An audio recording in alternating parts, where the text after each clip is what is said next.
সন্ত্রাস, চাঁদাবাজি, অবৈধ সিন্ডিকেটের মাধ্যমে দ্রব্যমূল্য নিয়ন্ত্রণের বিরুদ্ধে কঠোর ব্যবস্থা গ্রহণের দাবিতে সংবাদ সম্মেলন করছে লাভ বাংলাদেশ পার্টি। এগুলি ছাইড়ে দেন, আপনারা দেশটাকে নিউট্রাল ভাবে চলতে দেন, না হলে তো এইভাবে আমরা কত বছর চলবো।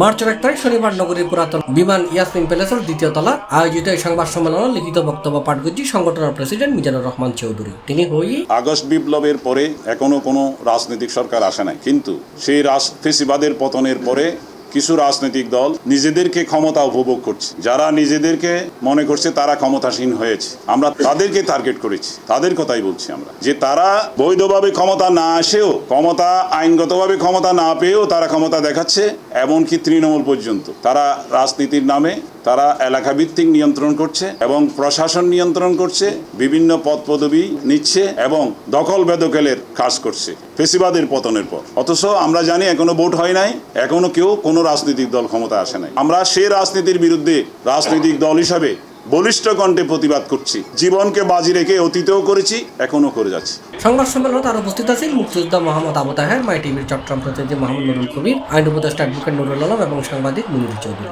আমি 74 বছরের মধ্যে এইবারে প্রথম দেখছি যে আপনার যেভাবে রমজানকে সামনে রেখে ভোগ্যপণ্য আমদানি করা হয়েছে, সরকারে ওপেন করে দিয়েছে মানে ডলার এলসি করার জন্য।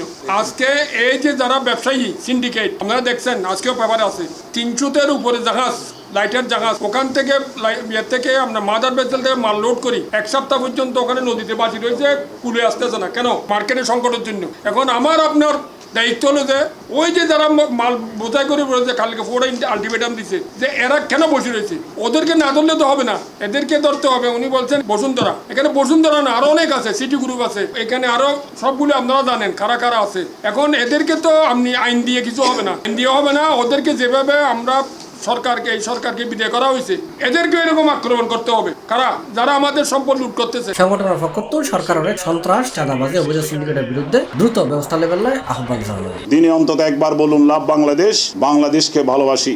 ছাত্র জনতার বিপ্লব সফল হোক, মুক্তিকামী মানুষের মুখে হাসি ফুটুক। দেশপ্রেমের বিরুদ্ধে যারা চক্রান্ত করেছে। C+ TV, Chittagong.